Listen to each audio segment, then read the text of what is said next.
ஒரு வசனத்தை நாம் வாசிக்கலாம். மார்க் எழுதின சுவிசேஷம் 8ஆம் அதிகாரம் 13ஆம் வசனம் 14வது வசனம் வாசிங்க. அவர்களை விட்டு மறுபடியும் படவில் ஏறி அக்கரைக்கு போனார். சீஷர்கள் அப்பங்களை கொண்டு வர மறந்து போனார்கள். படவிலே அவர்களிடத்தில் ஒரு அப்பம் மாத்திரம் இருந்தது. கண்களை மூடுவோம். நல்ல தகப்பனே, சர்வ வல்லமையுள்ள எங்கள் ஆண்டவரே, உம்முடைய கிருபையுள்ள கரத்தால் எங்களை தாழ்த்துகிறோம். இப்பொழுது நீர் எங்களோடு கூட பேசுகிறதான ஒரு நேரம், உம்முடைய வார்த்தையினாலே வசனத்தினாலே எங்களோடு கூட இடைபடுகிறதான ஒரு நேரம். நீர் பேசவும் நாங்கள் கேட்கவும் வேண்டும் ஆண்டவரே. எங்கள் ஆவி, ஆத்மா, சரீரத்துக்கு தேவையான வார்த்தைகளை நீர் அனுப்பும்படி நாங்கள் ஜெபிக்கிறோம். மகிமையுள்ள கரத்தில் தாழ்த்துகிறோம். நீர் பேசும், நீர் இடைபடும். எங்கள் ஆண்டவர் இயேசுவின் நாமத்தில் பிதாவே, அல்லேலூயா. மார்க் எழுதின சுவிசேஷம் 8ஆம் அதிகாரம் 13வது வசனத்திலிருந்து 21வது வசனம் வரைக்கும் ஒரு கான்வர்சேஷன், அதாவது ஒரு பேச்சு இயேசுவுக்கும் சீஷர்களுக்கும் நடுவிலே நடக்கிறது. அது 8வது அதிகாரம் 13வது வசனத்திலே ஆரம்பிக்கிறது, 21வது வசனத்தில் முடிகிறது. இந்த கான்வர்சேஷனை வாசிட்டு இருந்தபோது, குறிப்பாக அந்த 14வது வசனத்தை வாசித்த போது 8:14 படவிலே அவரிடத்தில் ஒரு அப்பம் மாத்திரம் இருந்தது அப்படின்னு இருக்கு. இந்த வசனத்தை வாசிக்கும் போது இது ஏதோ கொஞ்சம் தனியாக, ஏதோ கொஞ்சம் வித்தியாசமாக இருந்துச்சு. படகிலே அவரிடத்தில் ஒரு அப்பம் மாத்திரம் மீந்திருந்தது அப்படின்னு இருக்கு. இந்த ஒரு அப்பம் மட்டும் அப்படின்னு ஏன் ஸ்பெசிஃபிக்காக சொல்லப்படுது? ஏன் ஒரு அப்பம் மட்டும் அந்த படகுல இருக்குது? அவங்க எவ்வளோ கொண்டு வந்தாங்க, என்ன முடிஞ்சிச்சு, ஏன் இந்த இடத்துல அந்த ஒரு அப்பம் இருக்குது? இப்போ இயேசு அதை பேஸ் பண்ணார், ஆனால் அதை பேஸ் பண்ணி வேற ஒன்று பேசுகிறாரு. இப்போ நம்ம அதை தான் இன்றைக்கி கர்த்தருடைய வார்த்தையில் சில காரியங்களை நாம் தியானிக்க போகிறோம். என்ன அப்படின்னு சொன்னால், பொதுவாக நம்முடைய இந்த வாழ்க்கை பிரயாணத்தை விசுவாச கப்பல் அப்படின்னு சொல்லுவாங்க. தீமோத்தேயுவுக்கு எழுதின நிருபத்தில் 1வது நிருபம் 1ஆம் அதிகாரம் 19வது வசனத்தில் பவுல் எழுதும்போது நல் மனசாட்சியோடு கூட விசுவாச கப்பல் அப்படின்னு சொல்கிறார். ஒரு சிலர் உன்னுடைய நல்ல மனசாட்சியோடு இருக்கிற இந்த விசுவாச கப்பலை என்ன செய்வாங்க? சேதப்படுத்துவாங்க. சேதப்படுத்தாமல் பார்த்துக்கோ அப்படின்னு சொல்கிறார். இந்த வாழ்க்கை என்பது, ஆவிக்குரிய வாழ்க்கை என்பது ஒரு கப்பல் பிரயாணம் மாதிரி. நிறைய பிரயாணம் இருக்குது பைபிளில். அதில் இந்த ஆவிக்குரிய வாழ்க்கை என்பது ஒரு பிரயாணம் மாதிரி.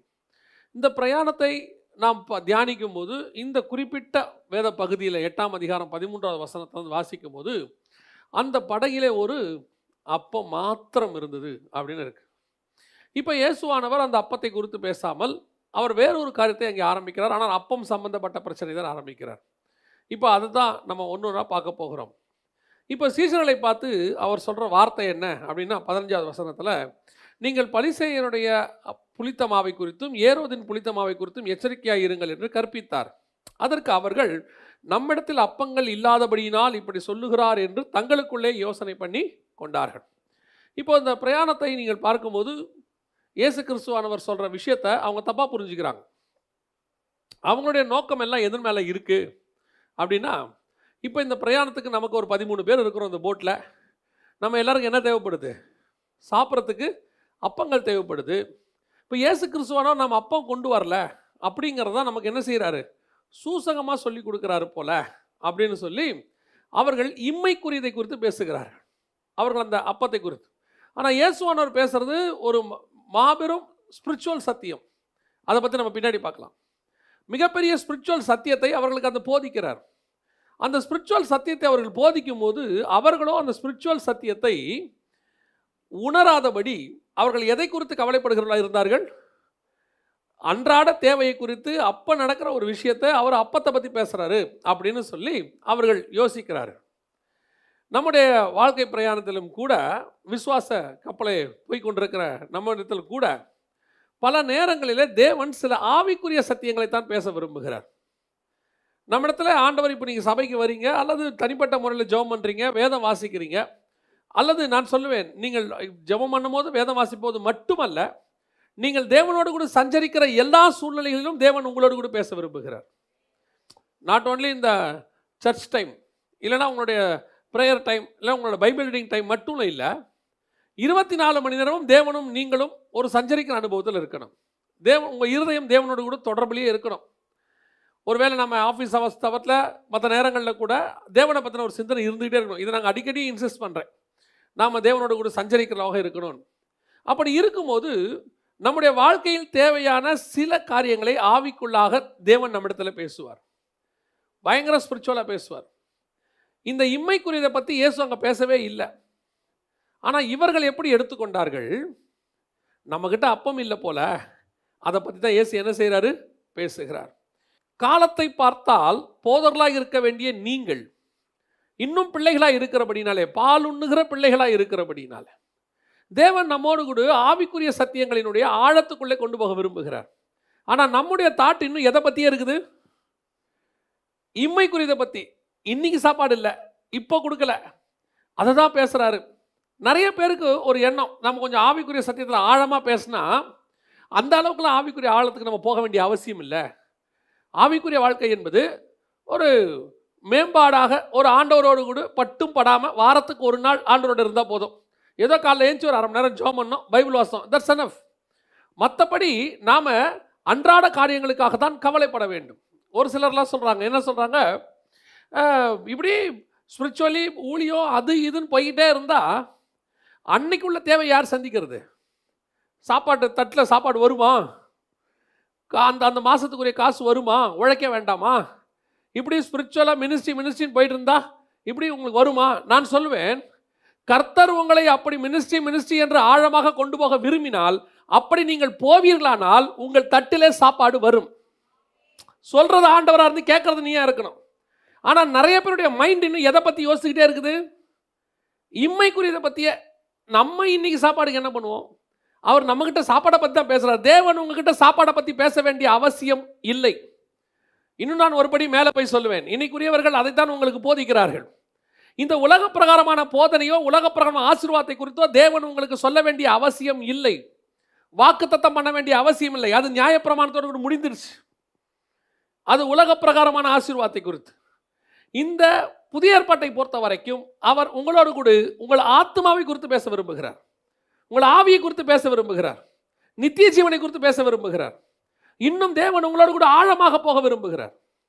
ஆனால் இன்னும் நாம் எவர்களைப் போல இருக்கிறோம் என்று சொன்னால், இன்னும் அந்த பழைய ஏற்பாட்டு காலத்தில் பரிசுத்தாவியை பெறாதவர்கள் எப்படி இம்மைக்குரியதுக்காக கவலைப்பட்டு கொண்டிருந்தார்களோ அதை பற்றி மட்டுமே கவலைப்பட்டுக்கிட்டு இருக்கிறோம், அதை பற்றி மட்டுமே யோசிச்சுட்டு இருக்கிறோம். அவரே ஆழமான சத்தியத்தை பேசினா கூட கேட்க மாட்டோம் என்கிறதான அளவுக்கு நாம் போயிட்டோம். இன்னைக்கு நம்ம அப்படிப்பட்ட நமக்கு போதனைகள் அப்படி தான் வருது. உங்களை எந்த பக்கம் திருப்ப விரும்புகிறாங்க அப்படின்னு கேட்டிங்கன்னா, இந்த இம்மைக்குரியதை மட்டும் பக்கம் திருப்ப விரும்புகிறாங்க. இந்த கவலை போதும், இதை பற்றி மட்டும் யோசிங்க, ரொம்ப டீப்பாக போகாதீங்க.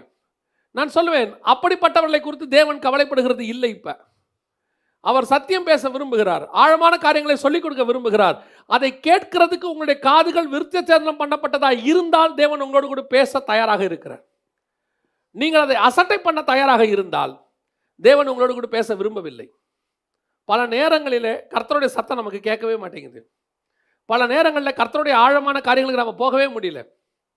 நான் சொல்லுவேன், அநேகர் இந்த இம்மைக்குரியதுக்காக மட்டுமே கவலைப்பட்டு வாழ்க்கையின் ஓட்டத்தை முடித்து விட்டார்கள். இந்த வேதாகமத்துக்குள்ள பொக்கிஷங்கள் அடங்கியிருக்கு, வெளிப்பாடுகள் அடங்கியிருக்கு. இந்த வேதாகமத்துக்குள்ள நமக்கு தெரியாத ரகசியங்கள் அடங்கியிருக்கு. இன்னும் அவரிடத்துல இன்னும் எவ்வளோ ஒளிப்படத்து பொக்கிஷங்கள்லாம் இருக்கு. அவர் மார்பில் சாஞ்சிக்கிட்டு அவரோடு கூட கேட்கும் போது மட்டும்தான் அந்த ஆழமான காரியங்களுக்குள்ள நீங்க போக வேண்டும். அப்போதான் ஸ்பிரிச்சுவல் லைஃபோடைய டெப்த்துக்குள்ள நீங்க போவீங்க. நாம ஸ்பிரிச்சுவல் லைஃப்ங்கிறத எதை நினைக்கிறோம் அப்படின்னா, சண்டே ஆராதனைக்கு வந்தோம், ஒரு செய்தி கேட்டோம், இதோ காலையில் எழுந்திரிச்சு ஒரு 1/2 மணி நேரம் ஜெபம் பண்ணோம், ஒரு பைபிள் வாசம், இது போதும். இதை தாண்டி என்ன ஸ்பிரிச்சுவல் லைஃப்? இது கூட இல்லாமல் எத்தனை பேர் இருக்கிறாங்கன்றாங்க. நீங்கள் ஏன் உங்களை விட கம்மியாக மார்க் எடுக்கிறவனை பார்க்குறீங்க? கம்பேர் பண்ணும்போது பையனை எப்படி கம்பேர் பண்ணுறோம்? நீ பாடுறா, அந்த பையன் 40 மார்க் எடுத்திருக்கிறான், நீ 60 தான் எடுத்திருக்க, அப்படியா சொல்கிறோம்? நம்ம யாரோட கம்பேர் பண்ணுறோம்? அவன் பாரு 100 எடுத்திருக்கான், சாப்பாட்டுக்கு வழி இல்லாதவன் 100 எடுத்திருக்கான், நீ நல்லா சாப்பிட்டுட்டு 80 கூட எடுக்க மாட்டேங்கிற. நம்ம கம்பேரிசன் யாரோட பண்ணுறோம்? நம்மளை விட மேலானவர்களோடு கூட. அப்போ ஆவிக்குரிய வாழ்க்கையில் நீங்கள் யாரோட கம்பேர் பண்ணணும்? நம்ம கூட மேலானவர்களோடு கூட. தேவனோடு கூட சஞ்சரிக்கிறோம். சில பரிசுத்தவான்களோட சாட்சியை கேட்கும்போது நமக்கு தோணணும், நானும் அவர்களைப் போல ஆழமான காரியங்களுக்குள்ளே வர வேண்டும். சிலருடைய ஜெப வாழ்க்கையை பார்க்கும்போது உங்களுக்கு எனக்கும் தோணணும். சிலருடைய வேத வாசிப்பினுடைய ஆழத்தை பார்க்கும்போது உங்களுக்கு எனக்கும் தோணணும், இந்த மாதிரி நான் வரணும் ஆண்டவரே. பிரசங்கியார்களுக்கு எல்லாம் ஒரு ரோல் மாடல் ஒருத்தர் இருக்கிறார். அவருடைய புக்கு தான் நிறைய விற்கும். ஸ்பர்ஜன் பிரசங்கங்கள்னு கேள்விப்பட்டிருப்பீங்க. அவருடைய பிரசங்கத்தில் இருக்கிற வெளிப்பாடுகள், அதை ஆண்டவருக்கு அவர் கொடுத்த முறையை இன்னைக்கும் பிரசங்கியார்கள் விரும்புகிறார்கள். அவரை மாதிரி நான் வரணும். ஒவ்வொருத்தருக்கும் ஒவ்வொரு மாதிரி. நான் எப்பவும் சொல்லுவேன், நாம் யாரை மாதிரியும் இல்லை, நம்ம தேவசாயல் மாதிரி. ரோமர் 8:29 படி தேவசாயல் மாதிரி. நம்முடைய ஒவ்வொரு வாழ்க்கையிலுமே அந்த ஆழத்துக்கு போகணும். இயேசு சொல்றாரு, நான் பரிசுத்தராய் இருக்கிறது போல நீங்கள் பரிசுத்தராய் இருங்கள். அப்போ ஆவிக்குரிய வாழ்க்கையினுடைய ஆழம் என்பது தேவனோடு கூட அவர் சாயலாய் மாறுவது. இன்னைக்கு நாம இன்னும் எதை பற்றி மட்டுமே யோசிச்சுட்டு இருக்கிறோம்? நாம அப்பம் கொண்டு வராதை பற்றி மட்டும் பேசுறாரு. இந்த மாதத்துக்கு டியூஷன் ஃபீஸ் என்ன பண்ண போகிறோம், இந்த மாதம் பிள்ளைங்க ஃபீஸ் என்ன பண்ண போகிறோம், இந்த மாதம் நம்ம. அப்போ இயேசு திருப்பி அவங்களுக்கு சொல்கிறார் அந்த இடத்துல. அவர்கள் சொல்கிறாங்க, நம்ம அப்பங்கள் கொண்டு வராதை குறித்து தான் அவர் சொல்லுகிறார் என்று சொன்ன உடனே யோசனை பண்ணி கொண்டார்கள். அவங்க சொல்லலை, அவங்க என்ன செய்கிறாங்க? யோசனை பண்ணி கொண்டார்கள். இயேசு அதை அறிந்து அவரை நோக்கி, அப்பங்கள் இல்லாதபடினால் நீங்கள் யோசனை பண்ணுகிறது என்ன? இன்னும் சிந்தியாமலும் உணராமலும் இருக்கிறீர்களா? இன்னும் உங்கள் இருதயம் கடினப்பட்டிருக்கிறதா? உங்களுக்கு கண்கள் இருந்தும் காணாதிருக்கிறீர்களா? காதுகள் இருந்தும் கேளாதிருக்கிறீர்களா? நினைவு கூறாமல் இருக்கிறீர்களா என்று சொல்லிட்டு, நான் ஏற்கனவே 5 அப்பத்தை 2 மீன் 5000 பேருக்கு கொடுத்தேனே, எவ்வளோ பேருக்கு எடுத்தோம் அப்படின்னு கேட்குறாரு. அடுத்து சொல்றாரு, 7 அப்பங்களை 4000 பேருக்கு பங்கிட்ட போது மீதியான துணிக்கைகளை எத்தனை கூட எடுத்தீர் என்று கேட்டார். 7 என்றார்கள். அப்ப சொல்றாரு, இவ்வளோ அற்புதத்தை பார்த்திருக்கையா உலக பிரகாரமா? உலக பிரகாரமா ஒரு 5 அப்பத்தை 5000 பேருக்கும் 7 அப்பத்தை 4000 பேருக்கும் கொடுத்துட்டு மிச்சம் கூட நிறைய 7 கூட 5 கூட அள்ளி 12 கூட அள்ளனோமே. இதையெல்லாம் பார்த்து கர்த்தரிடத்துல அந்த அற்புதங்கள் எல்லாம் பார்த்தியே, இன்னுமா நீ அப்பத்துக்கு கவலைப்பட்டுக்கிட்டு இருக்கிறேன்னு இயேசு கேட்கிறாரு. உங்க என் வாழ்க்கையில இயேசு எவ்வளவு அற்புதங்களை செய்திருக்கிறார். இது அவர்கள் வாழ்க்கையில செய்த அற்புதம். அந்த 5 அப்பத்தையும் 2 மீனையும் 5000 பேருக்கு கொடுத்துட்டு 12 கூட நிறைய எடுத்தாரு. 7 அப்பத்தையும் சிறு மீன்களையும் கொடுத்துட்டு 4000 பேருக்கு கொடுத்துட்டு 7 கூட நிறைய எடுத்தாரு. இதை செஞ்சு முடிச்சுட்டு சொல்றாரு, இவ்வளோ பாத்திய ஒரு 12 பேருக்கு நான் தரமாட்டேனா? ஒரு 12 பேருக்கு தரமாட்டேனா? இன்னும் நீ உலகத்துக்குரியதையே யோசிச்சுட்டு இருக்கிறிய, நீ குருடங்கிறாரு. இந்த உலகத்துக்குறதை யோசித்துக் கொண்டிருக்கிற நீ யாரு? கண்கள் இருந்தும் காணாது இருக்கிறீர்களா? செவிடங்கிறாரு. காதுகள் இருந்தும் கேளாது இருக்கிறீர்களா? நினைவு தப்பி போனவங்கிறாரு. நினைவு கூறாமல் இருக்கிறீர்களா? மறந்துருச்சா எல்லாம் உங்களுக்கு அப்படின்னு ஆண்டவர் கேட்கிறார். இன்னைக்கு நாமும் அப்படிப்பட்டவங்களா தான் இருக்கிறோம், எந்த மாற்று கருத்தும் இல்லை. ரட்சிக்கப்பட்ட நாள் முதல் கொண்டு, ஏன் சொல்றேன், தாயின் கருவிலே உருவான நாள் முதல் கொண்டு கர்த்தர் எவ்வளவு பத்திரமாய் உங்களை என்னையும் பாதுகாத்து கொண்டாந்து இருக்கிறார். எத்தனை பிரச்சனைகளை மீட்டு கொண்டாந்து இருக்கிறார். எத்தனை இல்லாமைகளை கூட இருந்திருக்கிறார். இன்னைக்கு நீங்களும் நானும் வாழ்ந்து கொண்டிருக்கிற அந்த வாழ்க்கைக்கு தகுதியானவர்கள் தானா நாம? இதுல எதுக்காவது நமக்கு தகுதி இருக்குதா? கொஞ்சமாகுது. நம்முடைய முற்பிதாக்கள் அப்படிப்பட்ட பரிசுத்தவான்களா? இல்ல நம்முடைய தியாகங்கள் அப்படிப்பட்டதா? எத்தனை பரிசுத்தவான்கள் தியாகம் பண்ணியிருக்கிறாங்க. அந்த தியாகம் நீங்களும் பண்ணியிருக்கிறோமா? எதுவுமே கிடையாது. ஆனாலும் உங்களையும் என்னையும் கர்த்தர் எவ்வளவு தூரம் கொண்டு வந்து வச்சிருக்கிறார். இன்னைக்கு போதும் என்கிற ஆகாரத்தை தானே கர்த்தர் நமக்கு கொடுத்து வச்சிருக்கிறாரு. எத்தனையோ பேருக்கு அப்படிதான் ஆண்டவர் வச்சிருக்கிறாரு. அவங்களுக்கு 2 தடவை 4000 பேருக்கும் 5000 பேருக்கும் கொடுத்தாருன்னா, உங்களுக்கு எனக்கும் ஒரு வருஷம் ஃபுல்லாக கொடுத்துருக்கிறாரு. கொரோனால அடைக்கப்பட்ட காலத்தில் கர்த்தர் திறக்கப்பட்ட வாசலை வைத்து உங்களுக்கும் எனக்கும் எப்படி போஷிச்சாரு? வீடு தேடி வந்து கொடுத்தாரு. நம்முடைய மேஜையை நிரம்ப பண்ணினாரு. போதும் என்கிற அளவுக்கு கொடுத்தாரு. நம்மை எடுத்து மற்றவங்களுக்கு கொடுக்கத்தக்கதாக கரங்களை ஆசீர்வதித்தாரு. இவ்வளவு செய்தும் இன்னும் நீ இம்மைக்குரியதுக்காக மட்டும் கவலை கொண்டு கொண்டிருப்பாயானால் நீ ஒரு ஆவிக்குரிய குருடன், நீ ஒரு ஆவிக்குரிய செவிடன். இன்னும் இயேசுநாதர்கிட்ட இதை பத்தி மட்டுமே பேசிட்டு இருக்கிற ஒரு குரூப். உங்களுக்கு ஏத்த மாதிரியே சில பிரசங்கங்களும் இருக்கு. இந்த வருஷம் உன்னை அப்படி ஆக்குவாரு, இத்த வருஷம் அப்படி நடத்துவார். இத்தனை வருஷம் நடத்தின தேவன் இந்த வருஷம் விட்டுற போறாரா? தாயின் கருவுல நடத்தி கொண்டது இத்தனை வருஷம் நடத்தின தேவன் இந்த வருஷம் தான் உங்களை சாகடிக்க போறாரா? நாம இன்னும் எப்படிப்பட்டவங்களா இருக்கிறோம்? தேவன் ஒரு விசேஷித்த அப்பத்தை குறித்து பேசுகிறார். நீங்களும் நானும் அந்த ஸ்பிரிச்சுவல் தாட்டுக்குள்ளேயே இல்லை. வீடு கிடைக்குமா, காரு கிடைக்குமா, இந்த வருஷம் அப்படி ஆயிருவோமா, இப்படி ஆயிருவோமா, அப்படித்தான் நம்முடைய யோசனை முழுக்க இம்மைக்குரியதா இருக்கு.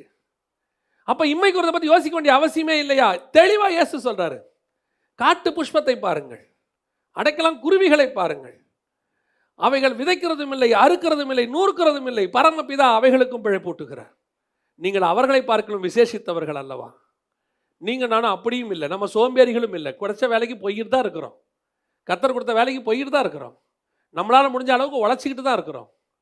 இங்கே யாரும் சோம்பேறிகள் கிடையாது. கர்த்தர் சோம்பேறியை மட்டும்தான் கடிஞ்சு கொள்கிறார். நாம் வேலை செய்கிறோம். கர்த்தர் நமக்கு ஒரு வாய்ப்பு கொடுத்துருக்கிறாரு. அது ஆன்லைனில் ஒர்க் ஃப்ரம் ஹோமோ இல்லை கஷ்டப்பட்டு போய் வேலை செய்கிறோமோ அது வேற. ஆகமத்தில் வேலை செஞ்சிட்டு இருக்கிறோம். சோம்பேறிகளை கர்த்தர் என்கரேஜ் பண்ணுறது கிடையாது. கர்த்தர் பார்த்து கொள்வார்னு மதியானம் 12 மணி வரைக்கும் தூங்குறவங்களை கர்த்தர் என்கரேஜ் பண்ணுறது கிடையாது.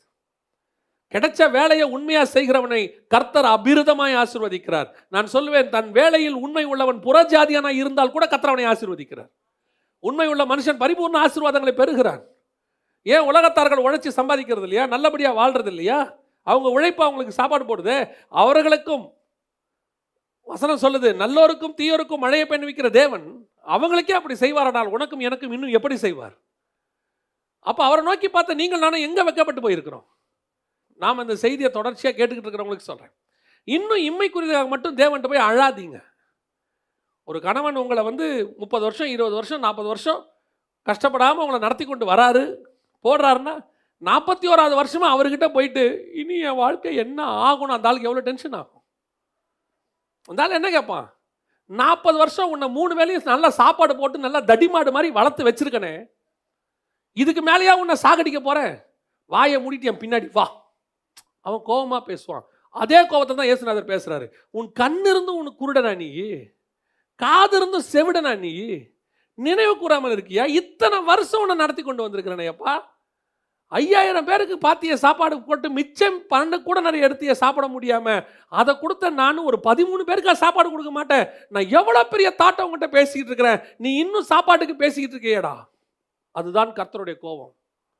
இந்த கோபம் இன்னைக்கும் ஆவியானவருக்கு சபை மேலே இருக்கு, ஒவ்வொருத்தர் மேலேயும் இருக்கு. காரணம் என்ன தெரியுமா? சபை தேவனிடத்திலிருந்து ரகசியங்களை வாங்கி, தேவனிடத்திலிருந்து மகத்துவங்களை வாங்கி உலகம் முழுவதும் பரப்பி இந்த உலகத்தை இந்நேரம் கர்த்தருடைய சபையாய் மாற்றி இருக்க வேண்டும்.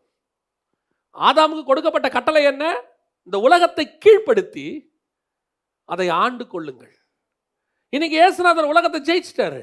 திடம் கொள்ளுங்கள் நான் உலகத்தை, அதை கீழ்ப்படுத்துகிற பொறுப்பு உங்கையிலையும் எங்கையிலையும் கொடுத்துருக்கிறார்.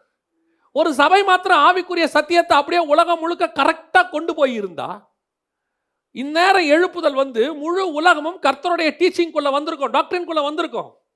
அத்தனை பேருமே கர்த்தருக்குள்ள வந்திருப்பாங்க. இன்னைக்கு சபை அப்பத்துக்கு கவலைப்படுகிற சபை. இன்னைக்கு ஒவ்வொரு விசுவாசியும் ரட்சிக்கப்பட்ட உடனே நான் நல்லா இருக்கணும், என் குடும்பம் நல்லா இருக்கணும், என் பிள்ளை நல்லா இருக்கணும், என் பேரம்பேத்தி நல்லா இருக்கணும்னு சொல்லி கண்ணிருந்தும் குருடர்கள், காதிருந்தும் செவிடர்கள். உங்களை பற்றி உங்களுடைய குடும்பத்தை பற்றி மட்டுமே யோசிக்கிறவங்க. அப்படித்தான் இன்னைக்கு நிறைய சபைகள் இருக்கு. கர்த்தர் சொல்லுகிறது என்ன தெரியுமா? ஏன்பா இத்தனை 700 கோடி பேருக்கு இன்னும் தண்ணி கொடுத்துக்கிட்டு இருக்கிறேன், 6000 வருஷமா 700 கோடி பேருக்கு சாப்பாடு கொடுத்துக்கிட்டு இருக்கிறேன், இவ்வளோ மிருகங்களை போஷிக்கிறேன், இவ்வளோ தூரம் எல்லாத்தையும் செஞ்சுக்கிட்டு இருக்கிறேன், ஒரு ஆளுக்கா கொடுக்க மாட்டேன். நீ ஏன்பா அதை பற்றி கவலைப்படுகிற? நீ போய் என் சமூகத்தில் உட்கார்ந்து ஆழமான காரியங்களுக்குள்ளே கடந்து வா. அதுதான் கர்த்தர் விரும்புகிறார். இன்னைக்கு நாம் அந்த இடத்துல இல்லை. நம்முடைய நோக்கம் அதன் மேலே இல்லை. நம்முடைய நோக்கம் முழுக்க முழுக்க அப்பம் இல்லையே, ட்ரெஸ் இல்லையே, ஃபீஸ் கட்டணுமே. உடனே எல்லாருக்கும் ஒரு எண்ணம் வருது, அப்போ இதெல்லாம் வருமா? வரும். நான் சொல்கிறேன் வரும். உங்களுக்கு சாட்சி, நான் சாட்சி, வரும். நான் எத்தனையோ முறை என் சாட்சியை சொல்லியிருக்கிறேன். அடைக்கப்பட்ட காலத்தில் வெளியவே போக முடியாத, சபையே இல்லாத, விசுவாசிகள் டேட்டா பேஸே இல்லாத ஒரு ஆள் நான். என்னையே போதும் என்கிற அளவுக்கு கர்த்தர் திருப்தியாய் ஆசீர்வதிப்பாரானால் உங்களை நிச்சயம் கர்த்தர் திருப்தியை ஆசீர்வதிப்பதற்கு வல்லமை உள்ளவராய் இருக்கிறார். Don't think about this world. உலகத்தை பற்றி கவலைப்படாதிருங்கள்.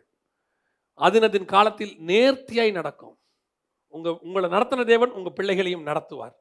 உங்கள் பிள்ளைகளை நடத்தின தேவன் வருகை தாமதிக்குமானால் உங்கள் பேர பிள்ளைகளையும் நடத்துவார்.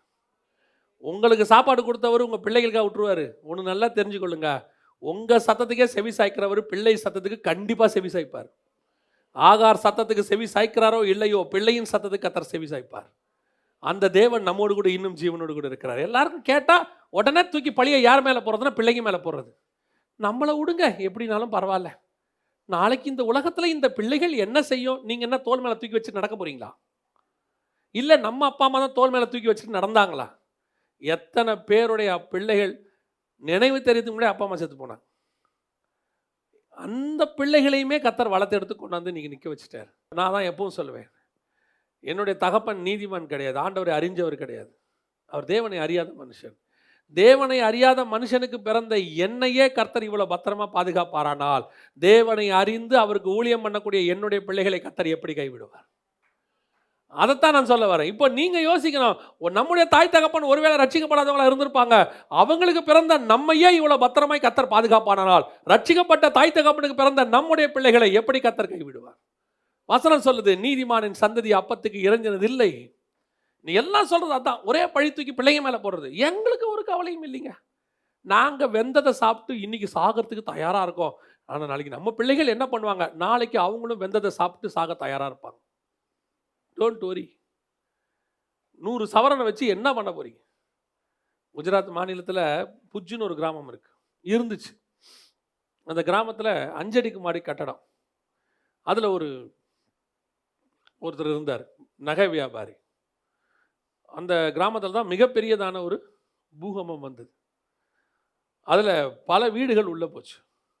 அவருடைய 5 மாடி கட்டடத்தில் 4 மாடியில் பலவிதமான நகைகள், வைரக்கற்கள், மிகப்பெரிய கோடீஸ்வரன்.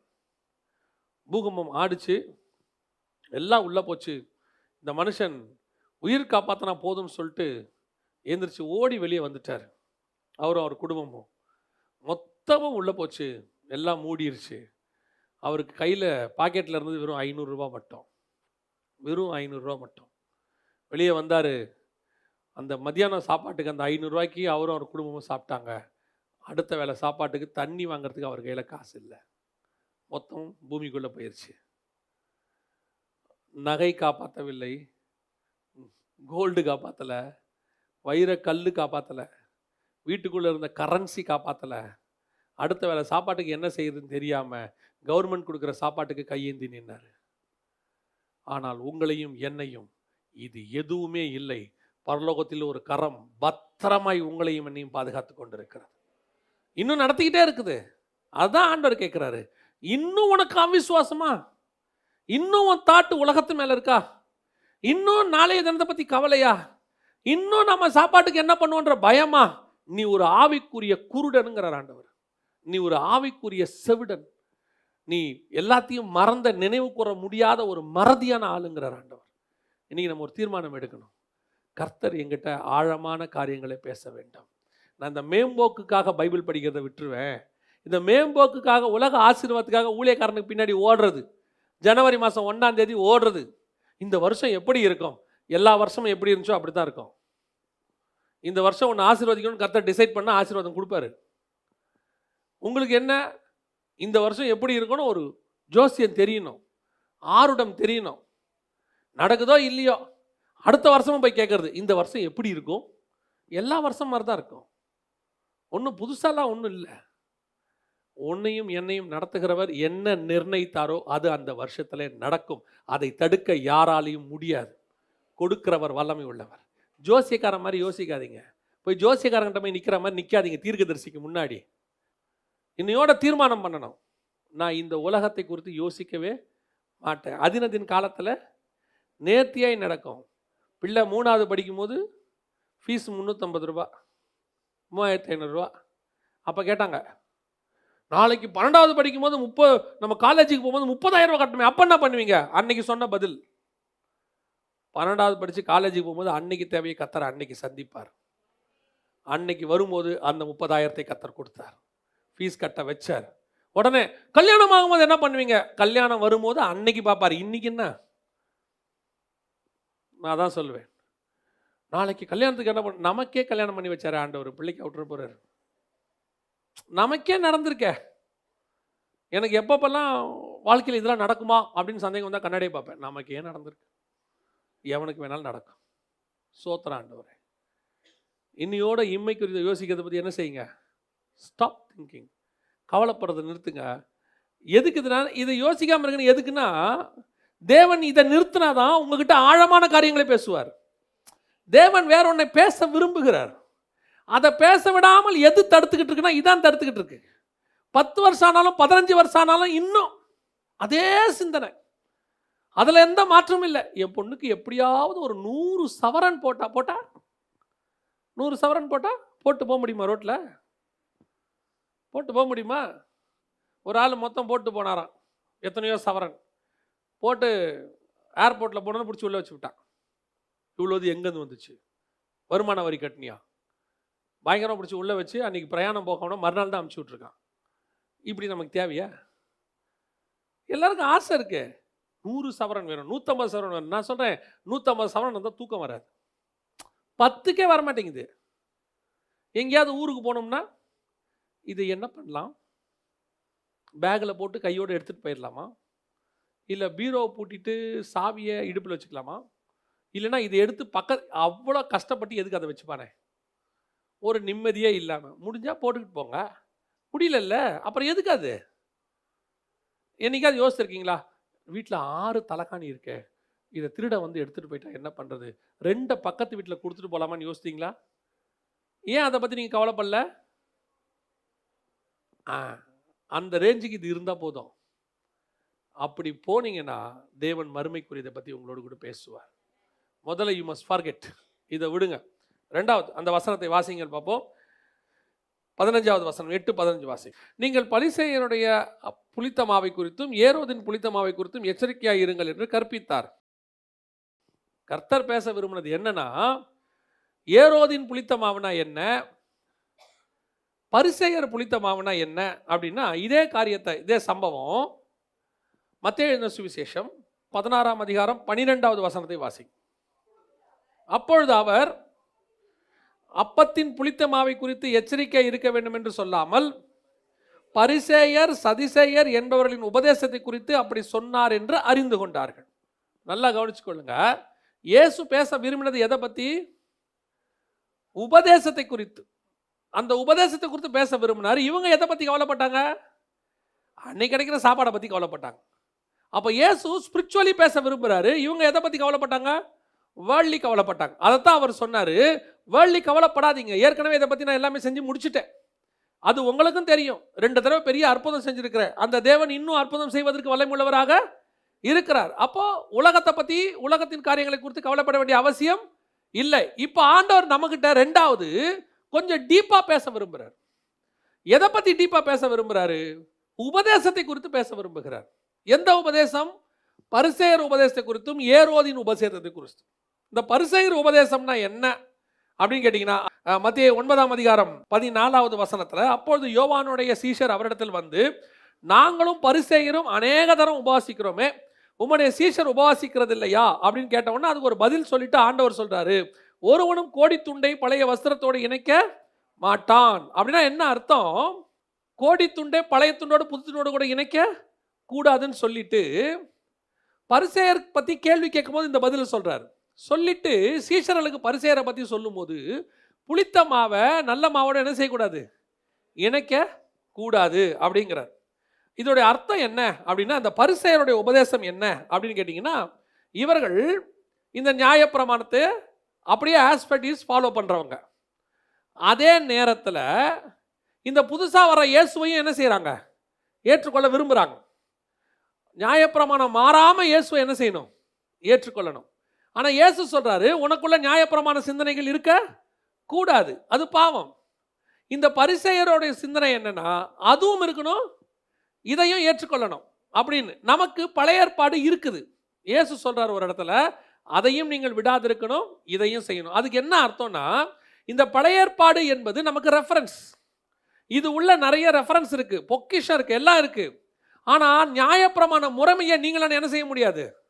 ஃபாலோ பண்ண முடியாது. ஏன்னா நியாயப்பிரமாண முறைமை என்பது பூமிக்குரியது, நியாயப்பிரமாண முறைமை என்பது சரீரத்துக்குரியது, நியாயப்பிரமாண உடன்படிக்கை என்பது சரீரத்தில் ஏற்படுத்தக்கூடியது.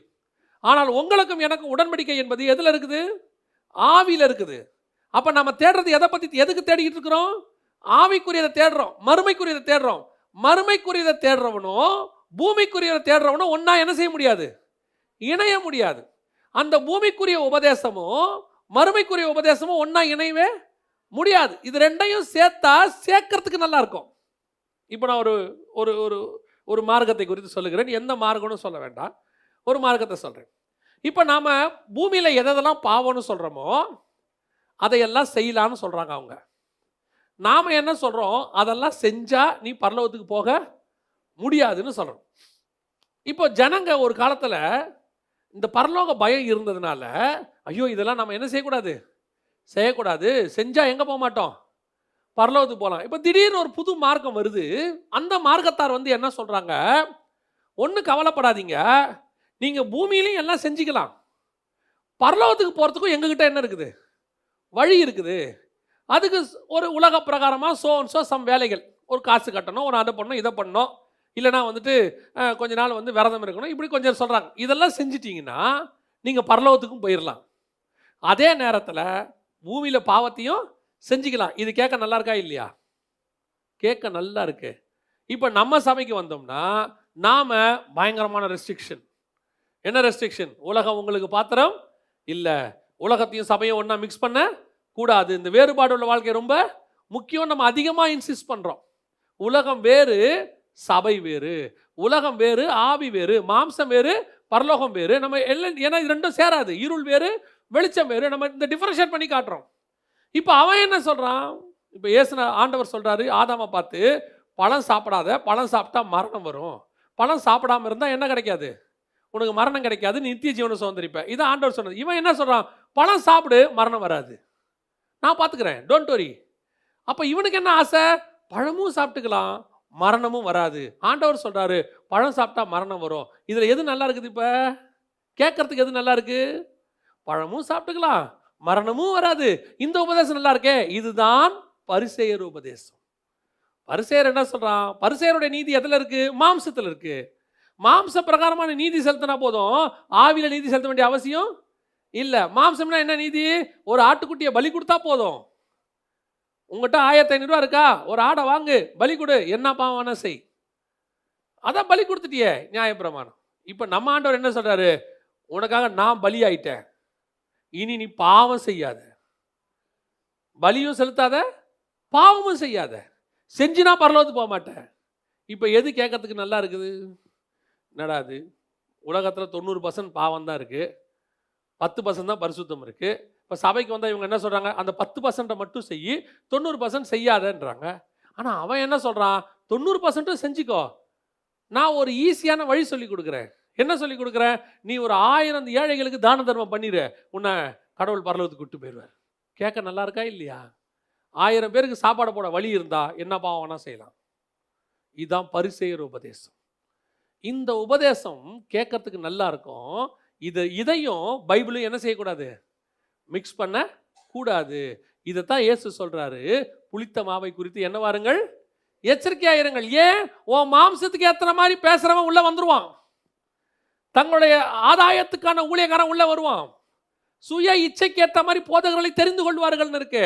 அப்படிப்பட்டவங்களாம் வந்துருவாங்க.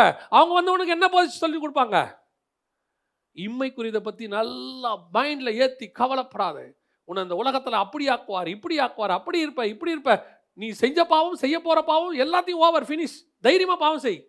ஏன்? நீ செய்கிற பாவத்தெல்லாம் மன்னிச்சுட்டார் ஆண்டவரும்பா. இப்போ கேட்கறதுக்கு நமக்கு எப்படி இருக்கு? ஒருத்தர் அன்னைக்கு சாட்சி சொல்கிறார், எனக்கு எங்கே பாவம் செய்கிறோமோன்னு பயமாக இருந்துச்சு, செய்ய போகிற பாவத்தையே ஆண்டவர் மன்னிச்சிட்டாருன்னு எனக்கு பயமே போயிருச்சு. ஆண்டவர் தான் என் பாவத்தை மன்னிச்சிட்டாரே, அவன் இன்னும் செய்வே இல்லை, ரிசர்வேஷனில் பாவம் பண்ணி வச்சிருக்கான். இதுதான் பரிசேயர் உபதேசம். இது சபைக்குள்ளே வரும். இது புளித்த மாவு. இதுக்கு ஒரு ஸ்பெஷாலிட்டி என்ன தெரியுங்களா? எப்படி இந்த கொஞ்சம் புளித்த மாவு இருக்குல்ல, இந்த கொஞ்சம் புளித்த மாவு நம்ம ஊரில் சொன்ன, அதான் நான் சொல்லுவேன், நான் உதாரணத்தை கொஞ்சம் மாற்றி சொல்லுவேன். ஊற்றுற தயிர் இருக்குல்ல, புளிச்ச தயிர், இதை ஒரு 3 லிட்டரு பாலில் ஊற்றுனீங்கன்னு வச்சுக்கோங்க, மறுநாள் காலையில் தயிராக இருக்குமா பாலாக இருக்குமா? மொத்தம் தயிராக மாறிடும். ஏன்னா இந்த தயிருக்குள்ளே இருக்கக்கூடியதான அந்த புளிப்புத்தன்மைக்கு ஒரு பவர் உண்டு. அது தன்னோட சேர்க்கிற எல்லாத்தையும் என்னவா மாற்றிடும், புளிப்பாக மாற்றிடும். இதுக்கு தான் ஆண்டவர் சொல்கிறாரு, பரிசேயர் என்கிற புளித்த மாவை குறித்து எச்சரிக்கையாரு. சபையில் அப்படிப்பட்ட பரிசேயன் உள்ளே வருவான், ஆன்லைனில் அப்படிப்பட்ட பரிசேயன் உள்ளே வருவான். உன் வீட்டுக்குள்ள அப்படிப்பட்ட பரிசேயர்கள் வருவார்கள். அவர்கள் வந்து இந்த வேத வசனம், நல்ல மாவு, புளிப்பில்லாத அப்பம், இதோட தங்க புளிப்பு தன்மையை கொஞ்சம் மிக்ஸ் பண்ணுவாங்க. நீங்க புளிப்பில்லாத தயிரை சாப்பிட்ருக்கிறீங்களா? பாதி உரையும் பாதி உரையாமல் இருக்க தயிரை சாப்பிட்ருக்கீங்களா? வாயில் வைக்க முடியாது. கொஞ்சம் புளிப்பு கலந்துக்கிட்டா நல்லா இருக்கும். அப்போதான் நமக்கு அது கேட்கறதுக்கு எப்படி இருக்குது? நல்லா இருக்கு. நீ என்ன செய்தாலும் உனக்கு மரணமே கிடையாது. நீ 1000 வருஷம் வாழணுமா? வாழ்ந்துட்டு போ. கர்த்தர் உனக்கு மரணமே இல்லாமல் பண்ணிட்டார். உன் சரீரத்துக்கு என்ன கிடையாது? மரணமே கிடையாது. இன்னொருத்தர் சொல்கிறான் உனக்கு பாவமே கிடையாது. இன்னொருத்தர் சொல்கிறான் நரகமே கிடையாது. நீ ஒரு தடவை கிறிஸ்துவுக்குள்ளே பிறந்துட்டா உன்னை நரகத்துக்கு அனுப்பவே மாட்டார். நீ என்ன பாவம் செஞ்சாலும் அனுப்ப மாட்டார். இன்னொருத்தர் சொல்கிறான் பாவம் தேவனை பற்றி அறிந்த பிறகு ராகாப் வேசித்தனம் செய்தார்கள், ஆனாலும் தேவன் அவர்களை மன்னித்தார். அதே மாதிரி தேவன் உன்னையும் மன்னிக்க வல்லமையுள்ளவராக இருக்கிறார். உண்மையை சொன்னோம்னா நீ வேசனம் பண்ணாலும் ஆண்டவர் உன்னை மன்னிப்பாருன்னு இப்படியே பிரசங்கம் பண்ணுறான். பரிசேயர் என்கிற புளித்த மாவு கடைசி காலத்தில் உங்களையும் என்னையும் மோசம் போக்குறதுக்கு இப்படிப்பட்ட புளித்த மாவை குறித்து எச்சரிக்கையாக இருங்கள். ஏன்? உன் வாழ்க்கை படகுல, உன் விசுவாச படகுல இந்த புளித்த மாவு உள்ளே வந்துடும். இது வந்து உன்னையும் என்ன செஞ்சிடும்? புளித்த மாவு. எனக்கு ரொம்ப ஆச்சரியம் என்னன்னா, 10 வருஷம் 20 வருஷம் உபதேசத்தில் இருந்தவங்கெல்லாம் அப்படியே கொஞ்சம் கொஞ்சமாக இந்த உபதேசத்துக்கு என்ன செய்கிறாங்க? மாறி பின்வாங்கி போயிடுறாங்க. பொதுவாக அந்த பரிசேயரோட உபதேசம் வந்து யூதருடைய கலாச்சாரத்தை பின்னணியாக கொண்டதாக இருக்கும். அந்த பரிசேயர்கள் வந்து அந்த காலத்தில் வந்து ஜெப ஆலயத்தை தவிர வேறு எங்கேயும் ஜெபம் பண்ணக்கூடாது, தேவன் அங்கே தான் இருக்கிறாரு, தேவன் ஒருத்தர் தான், திருத்துவம் இல்லை, அப்படிலாம் நிறையா சொல்லிட்டு இருந்தவங்க. அப்படிப்பட்டவங்களுடைய உபதேசத்தை இப்போ என்ன செய்கிறாங்க? வருது. எங்கே வருது? கிறிஸ்தவத்துக்குள்ளே கொண்டு வராங்க. கொண்டு வந்து என்ன சொல்கிறாங்க? Only Jesus. இன்னொருத்தர் சொல்கிறாரு ஒன்லி ஃபாதர். இன்னொருத்தர் இப்போ புதுசாக வந்திருக்காங்க ஒன்லி ஹோலி ஸ்பிரிட். இப்படி யூத பின்னணியிலிருந்து நிறைய உபதேசங்கள் எங்கே வருது? கிறிஸ்தவத்துக்குள்ளே வருது. இப்போ நம்ம ஆளுங்க இருக்காங்க பாருங்க, இவங்களுக்கு இஸ்ரேல்லேருந்து ஒரு உபதேசம்னா உடனே அது என்ன வருது ஏதா வருதுன்னு கவலையா அவங்களுக்கு கிடையாது. அது வந்து பாருங்க, ஹீப்ரூலேருந்து ஒருத்தர் நடத்துறாருன்னா உடனே ஓகே. வரவன் நல்லவனா கெட்டவனாங்கிற கான்செப்டே அவங்களுக்கு இல்லை. ஹீப்ரூலேருந்து கிரீக்லேருந்து சொல்லி கொடுக்குறாங்கன்னு உடனே. ஏன் தமிழில் சொல்லி கொடுக்கறதுக்கு வரதில்லை இப்போ யாரும். தமிழில் பைபிள் ஸ்டடி எடுத்தால் வந்து உட்காரது இல்லை. நான் ஹீப்ருவை குறை சொல்கிற ஆள் இல்லை, நல்லா தெரிஞ்சுக்கொள்ளுங்க. நான் ஹீப்ரு எந்த மொழியுமே படிக்கிறது தப்பு கிடையாது, ஒரு எக்ஸ்ட்ரா மொழி படித்து வச்சுக்கிறது தப்பே கிடையாது. ஆனால் என்னன்னே புரியாமல் தப்பான ஆள்கிட்ட போய் மாட்டிக்குது. அதுதான் நான் சொல்ல வரேன். சரியான டீச்சர்கிட்ட போயிட்டீங்கன்னா நல்லது. சரியான உபதேசத்தை போதிக்கிற எபிரேய டீச்சர்கள், கிரேக்க டீச்சர்கள் இருக்கிறாங்க, நீங்கள் போயிட்டீங்கன்னா நல்லது. அதுக்கு முன்னாடி இந்த தமிழில் உள்ளதை முதல்ல படிங்க. தமிழ் பைபிளில் இன்னும் தகராறு. 66 புக்கை படிக்கிறதே இல்லை. அதுலேயே பாதிக்கு மேலே ரெவலேஷனே தெரியாது, வெளிப்படுத்தின விசேஷத்தை படிக்கிறதே இல்லை. எதுக்குன்னு கேட்டால் எங்கே பார்த்தாலும் மிருகமாக இருக்குது, எதுக்கு அதை படிப்பாங்க? அதில் கொஞ்சம் பேர் யோபு புக்கு படிக்கிறதே இல்லை. ஏன்டா யோபு புக்கு படிக்க மாட்டீங்க? யோபு புக்கு படிக்கும் போது அது போலவே எனக்கு சோதனை வருகிறது. என்ன பரு வந்து சுரண்டிக்கிட்டு உட்காந்துருந்தீங்களா? 10 பிள்ளையும் செத்து போச்சா? ஆனால் நம்மளை நாமே சுய பெருமை அடிக்கிறதுல பெரிய ஆள். நான் யோபு புக்கே படிக்கிறது இல்லைங்க. ஏன்? அது படித்தாலே அதே மாதிரி சோதனை எனக்கும் வருகிறது. முடியும் போது அதே மாதிரி ஆசீர்வாதம் வரும், படிங்க. என்னமோ எல்லாரும் ஓடு எடுத்துக்கிட்டு பருவ சுரண்டுற மாதிரி மரத்துக்கடியில் உட்காந்து.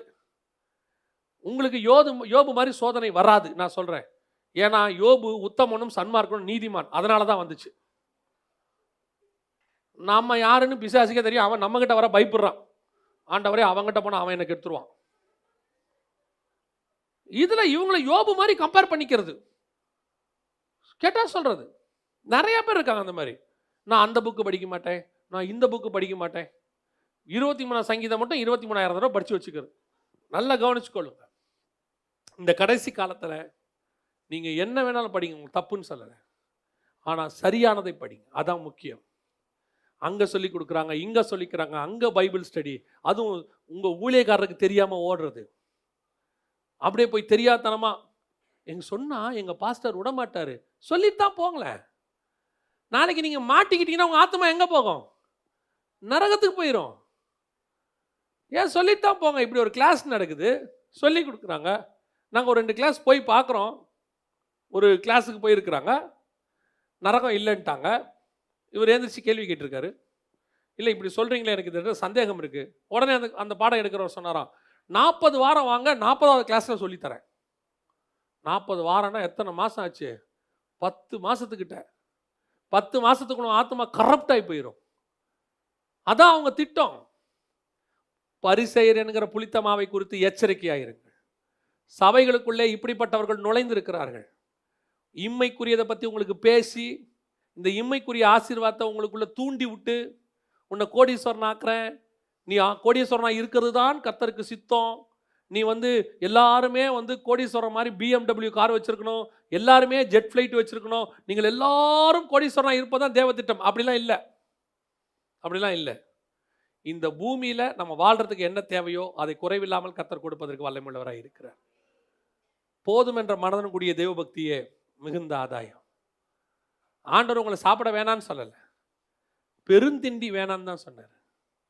அதான் கர்த்தர் சொன்னது. ஆண்டவர் சாப்பிட வேணான்னு சொன்னாரா? இல்லை. ஆண்டவர் உங்களை ஆசீர்வதிக்க மாட்டேன்னு சொன்னாரா? எங்கேயாவது ஆசீர்வதிக்க மாட்டேன்னு சொல்லலை. அவர் சொன்னது இந்த இம்மைக்குரிய ஆசீர்வாதம் மேலே கான்சன்ட்ரேட் பண்ணாதேன்றார். அவ்வளோதான். இது அதனால் ஆண்டவர் நம்மளை விட்டுட்டாரா? விடவே இல்லை. இந்த மாதிரி உபதேசத்தை குறித்து எச்சரிக்கையாக இருங்கள். இன்னொன்று இருக்குது, ஏரோதின் உபதேசம். அது அதை விட மோசம். இந்த ரெண்டை பற்றி மட்டுமே தனியாக எடுக்கலாம். பரிசேயர் உபதேசம் ஒன்று இருக்குது, ஏரோதின் உபதேசம்னு ஒன்று இருக்குது.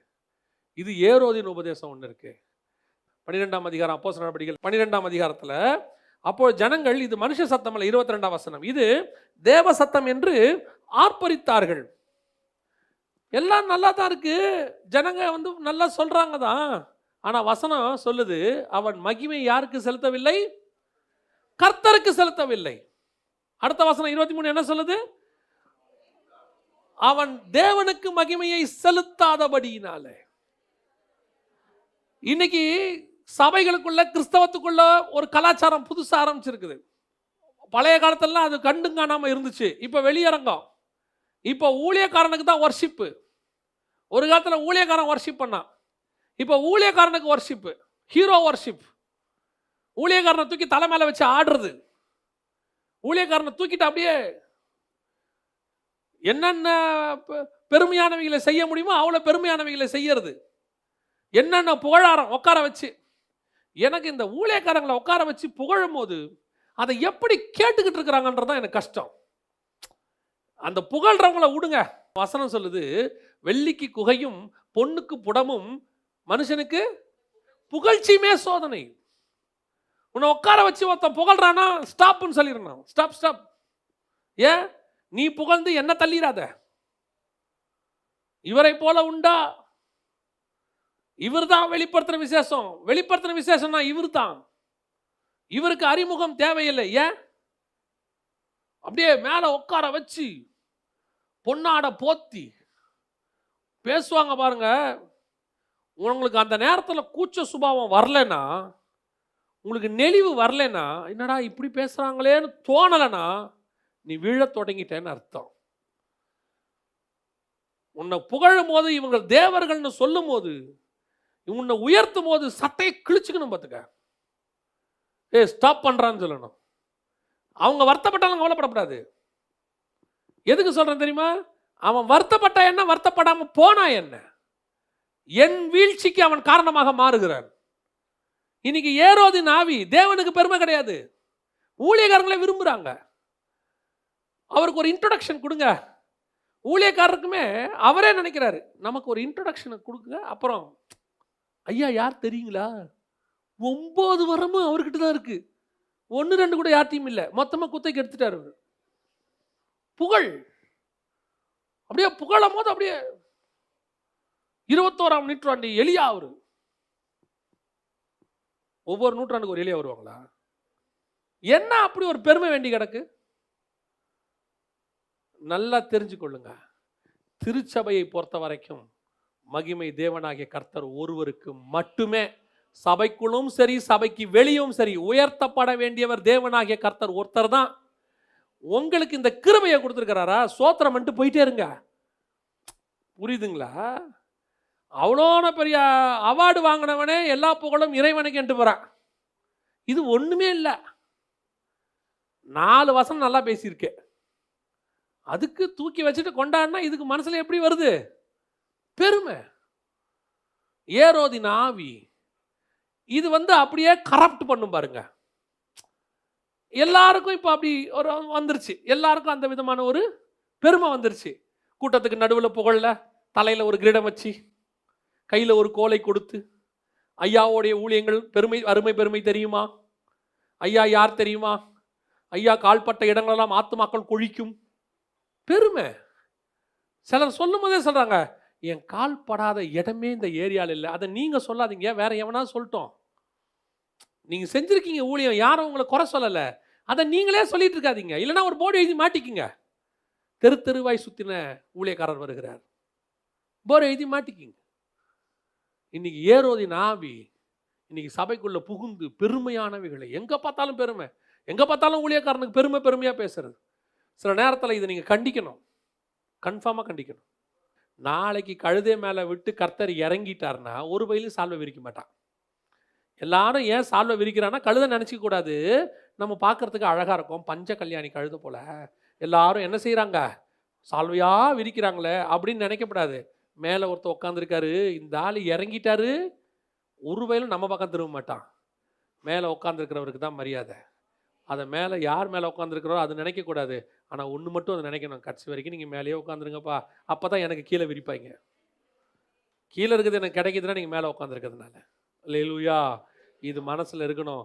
சில இடத்துக்கு கூப்பிட்டு போவாங்க, உங்களையும் தான் விசுவாசிகளையும் தான் கூப்பிட்டு போய் நிற்க வச்சு, எங்கள் குடும்பத்திலேயே இவர் தான் அப்படின்னு சொல்லணும். வாய் மூடுங்க போதும், நம்ம யாரும் நமக்கு நல்லாவே தெரியும். அவ்வளோதான், முடிஞ்சு போச்சு. இப்படிப்பட்ட புளித்த மாவை குறித்து என்ன செய்யுங்க, எச்சரிக்கையாயிருங்கள். 3வது அதே வசனத்தை வாசிங்க பார்ப்போம். 8:13 மார்க் எழுதின சுவிசேஷம். அவர்களை விட்டு மறுபடியும் படவில் ஏறி அக்கரைக்கு போனார். சீஷர்கள் அப்பங்களை கொண்டு வர மறந்து போனார்கள். படவிலே அவர்களிடத்தில் ஒரு அப்பம் மாத்திரம் இருந்தது. இப்போ அந்த படகுல எத்தனை அப்பம் இருக்கு? ஒரு அப்பம் தான் இருக்கு இல்லையா? ஆனா இன்னும் கொஞ்சம் அப்பமும் அந்த படகுல இருக்கு. யார் அந்த அப்பம் தெரியுமா? சீஷர்களாகிய அப்பம் அதுக்குள்ளே இருக்கிறார்கள். இந்த 12 சீஷர்களும் 12 அப்பங்கள். பழைய ஏற்பாட்டில் சமூகத்து அப்பங்கள் 12 இருக்கு பார்த்தீங்களா? இந்த ஆசாரிப்பு கூடாரமும் பிரதான ஆசாரியனும் அப்படியே புதிய ஏற்பாட்டுக்கு அடையாளம், நிழல். ஆசாரிப்பு கூடாரத்தில் ஆசாரியன் நிற்கிறானே, அவனோட வஸ்திரம் இருக்கு. அந்த வஸ்திரத்தை அப்படியே எபேசியர் 6 என்ன சொல்லுவார்? சத்தியம் என்னும் கச்சையையும் அறையில் கட்டினவர்களாக நீதி என்னும் மார்க் அவசரம். இதெல்லாம் ஆசாரியனுக்கு அங்க இருக்கு. எங்க இருக்கு? பழைய ஏற்பாட்டில். அது நிழல். நிஜம் என்னன்னு புதிய ஏற்பாட்டில் சொல்றாரு. அங்க அரைக்கச்சைங்கிறது புதிய ஏற்பாட்டில் ஊழியக்காரனுக்கு சத்தியம், அங்க மார்க் அவசரங்கிறது புதிய ஏற்பாட்டு ஊழியக்காரனுக்கு நீதி அப்படின்னு ஒவ்வொன்றா இருக்கு. அங்க இருக்கிற குத்து விளக்கு இயேசுவை குறிக்கும். 7 கிளை உள்ள புண்குத்து விளக்குன்றது 7 சபையை குறிக்கும். உடன்படிக்கை பெட்டிங்கிறது இயேசுக்கும் நமக்கு இருக்கிறதான உடன்படிக்கை குறிக்கும். திரைச்சீலைங்கிறது பரலோகத்துக்கும் நமக்கு உள்ளதான தடையை குறிக்கும். இப்படி நிறைய நிழல் இருக்கு. அதுல ஒரு நிழல் என்னன்னா, அந்த சமூகத்தின் அப்பம் மேல எத்தனை அப்பம் இருந்துச்சு? மேஜை மேல 12. வாசிங்களா அந்த வசனத்தை? லேவியராகமம் 24ஆம் அதிகாரம், லேவியராகமம் 24ஆம் அதிகாரம் 5-6 வாசிங்க. அன்றியும் நீ மெல்லிய மாவை எடுத்து அதை 12 அப்பங்களாக சுடுவாயாக.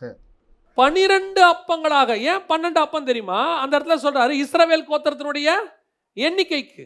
புதிய ஏற்பாட்டில் அந்த 12 அப்பங்கிறது 12 அப்போஸ்தலர் உபதேசத்தை குறிக்கிறது. அது எங்க இருக்கு? பரிசுத்த ஸ்தலத்தில் இருக்கு. நீ மகா பரிசுத்த ஸ்தலம் பரலோகத்துக்குள்ள பிரவேசிக்கணும்னா இந்த அப்போஸ்தலர் உபதேசத்தின் வழியா தான் என்ன செய்யணும்? பிரவேசிக்கணும். அதனாலதான் வசனம் சொல்லுது, அப்போஸ்தலர் உபதேசத்திலும் அந்யோன்யத்திலும் நாம இருக்கணும்னு இருக்கு. இந்த படகுல இப்போ அவங்க நினைச்சுக்கிட்டு இருக்கிறாங்க, எத்தனை அப்பம் இருக்கு? ஒரு அப்பம் இருக்கு. இயேசுநாதருக்கு தெரியும், நீங்க 12 பேருமே அப்பம் தான்டா. ஒரு இதே அற்புதம் ஒன்று நடக்குது மத்தியில. அற்புதம் நடக்கும்போது அங்கே வனாந்தரத்தில் சாப்பாடு நம்ம சொன்ன 5000 பேர் வராங்க இல்லையா? ஞாபகம் இருக்குதா உங்களுக்கு? மத்தேயு 14 வாசிங்க. மத்தேயு 14:16 வாசிங்க. இயேசு அவர்களை நோக்கி, அவர்கள் போக வேண்டுவதில்லை, நீங்களே அவர்களுக்கு போஜனம் கொடுங்கள் என்றார். எப்படிங்க முடியும்? நீங்களே கொடுங்கன்னா என்ன அர்த்தம்? இப்போ அந்த இடத்துல அப்பம் இல்லைன்னு யாருக்கு தெரியுது? சீஷர்களுக்கும் தெரியுது, இயேசுநாதருக்கும் தெரியுது. வாங்கறதுக்கு கையில காசும் இல்ல. அது வனாந்தரம், போய் வாங்கவும் முடியாது. இப்போ இயேசு சொல்ற வார்த்தை என்ன? நீங்களே கொடுங்கள். இந்த நீங்களேன்றதுக்கு அவனுக்கு அர்த்தம் புரியல. இல்ல ஆண்டவரே எங்ககிட்ட இல்லைன்ட்டான். உடனே ஆண்டவர் சொல்றாரு, வேற யார்ட்டையாவது இருக்குதான்னு பாரு. அப்படிதானே இருக்கு. அடுத்து என்ன சொல்றாரு? அதற்கு அவர்கள், இங்கே எங்களிடத்தில் 5 அப்பமும் 2 மீன்களுமே அல்லாமல் வேறொன்றும் இல்லை என்றார்கள். வேற ஒன்றும் இல்லை. ஆண்டவர் எதுக்கு நீங்களே என்னாரு? ஏன் இவங்க கிட்ட இருக்கும் இல்லைன்னு அவருக்கு தெரியாதா? இதோட ஆவிக்குரிய சத்தியம் என்னன்னா, நீங்களே அப்பம். சமூகத்து அப்பத்தினுடைய அடையாளம் நீங்க தான். இந்த 5000 பேர் இல்ல, ரட்சிக்கப்பட்டு நீங்க பரிசுத்த ஆவியை பெற்ற பிறகு உன் கூட்டத்தில் ஒரு 5000 பேர் வருவான். அந்த 5000 பேருக்கும் போஷிக்க வேண்டிய அப்பம் நீ. அதைத்தான் இங்க சொல்றாரு, நீங்களே கொடுங்கள். உங்க 120 பேர் மேலேயும் பரிசுத்த ஆவியானவர் வருவாரு. அன்னைக்கு எழுப்பி நின்று பேதுரு பேசும்போது 5000 பேர் ரட்சிக்கப்பட போறாங்க. அந்த 5000 பேருக்கு போஜனம் கொடுக்க வேண்டியவன் யாரு? இந்த பேதுரு. அவனை பார்த்து சொல்றாரு, நீங்களே கொடுங்கள். அப்பனா இந்த 12 பேரும் யாரு? அப்பம். சமூகத்து அப்பத்தினுடைய அடையாளம் நிஜம். இப்போ இவன் சொல்றான், ஆண்டவரே ஒரு அப்பம் மட்டும் இருக்கு. ஆண்டவர் சொல்றாரு, நீங்களே அப்பண்டா. நீங்க நினைச்சா 5000 பேருக்கு சாப்பாடு கொடுக்கலாம். நீயே கவலைப்பட்டுக்கிட்டு இருக்கிற. ஆவிக்குரிய அர்த்தம் என்ன தெரியுமா? இன்னைக்கு நாம் இம்மைக்குரியது கவலைப்பட்டுக்கிட்டு இருக்கிறோம். ஆனா கர்த்தர் உன்னை என்னை ஏன் ரட்சித்தார்னா, இம்மைக்குரியதை பத்தி கவலைப்படுகிறவர்களுக்கு போஜனம் கொடுக்க வேண்டியவர்கள் நீங்களும் நானும். ஆவிக்குரிய விதத்தில் சோர்ந்து போனவனை பலப்படுத்த வேண்டியவங்க நீங்களும் நானும். நாம இந்த விசுவாச படகுல உட்கார்ந்துருக்கிறோமே, நம்ம கூட இயேசுநாதர் உட்கார்ந்துருக்கிறாரு. அந்த இயேசுநாதர் கூட ஏன் நம்மளை உட்கார வச்சிருக்கிறாரு தெரியுமா? நீங்களும் நானும் போஷிக்கப்பட வேண்டிய, அவங்களுக்கு போஷிக்க வேண்டியவங்க. இந்த உலகம் நம்மிடத்துல இருந்து எடுத்து புசிக்கணும். நான் சொல்றது உலக பிரகாரமா இல்ல, ஸ்பிரிச்சுவலி. நமக்குள்ள இருந்து வெளிப்படுகிற ஆவிக்குரிய வாழ்க்கை அநேகரை தூக்குகிறதா இருக்கணும். நம்ம சாட்சி அநேகரை உயிர்ப்பிக்கிறதா இருக்கணும். நம்மளை பார்த்து நிறைய பேர் வரணும் ஆண்டவருக்குள்ள. நாம தான் அந்த பிரெட். அந்த 12 அப்பம் நம்ம தான். அந்த அப்போஸ்தலர் உபதேசம். மிச்சம் எத்தனை கூட நிறைய எடுத்தார்கள்? 12 கூட நிறைய. எதுக்கு தெரியுமா? இந்த 12 கூட நிறைய நீ வச்சுக்க. இங்க வந்தவனுக்கு நான் கொடுத்துட்டேன். நீங்க 12 பேரும் உலகம் எங்கும் போவீங்க. கூட நிறைய அப்பத்தோடு கொடுப்போங்க. நீங்க போய் இங்கே நான் உங்களுக்கு கொடுத்ததை எடுத்து அவங்களுக்கு கொடுங்க. இப்போ அதே மாதிரி தான் ஆண்டவர் நம்மகிட்டையும் வச்சிருக்கிறாரு. இவ்வளோ உபதேசங்கள் கேட்குறீங்களே, இவ்வளோ சத்தியங்கள் கேட்குறீங்களே, இவ்வளோ விஷயங்கள் கேட்குறீங்களே, இதை வச்சு என்ன பண்ணுறீங்க? இவ்வளவும் கேட்டு திருப்பி நாளைக்கு போய் வீட்டில் சாப்பாடு இல்லை, அரிசி குறைவாக இருக்குது, என்ன பண்ணுறதுன்னு தெரியல, பிள்ளைக்கு ஃபீஸ் இல்லை, எதிர்காலம். ஆண்டவர் சொல்கிறார், நீங்களே அப்பம். உன்னை பார்க்குறவன் நீங்களே நிருபம். பவுல் சொல்கிறார், நீங்களே எங்களுடைய நிருபங்களாக இருக்கிறீர்கள். நாம தான் சாட்சி. நம்மளை பார்க்கும்போதே அவன் பசி ஆறணும், ஆவிக்குரிய பசி ஆறணும். நம்ம முகத்தில் இருக்கிற சமாதானத்தை பார்க்கும்போது அவன் கேட்கணும் நம்மகிட்ட வந்து, யோ உன் பிரச்சனை என் பிரச்சனையும் ஒரே பிரச்சனை தான், நீ மட்டும் சந்தோஷமா இருக்கிறிய எப்படி?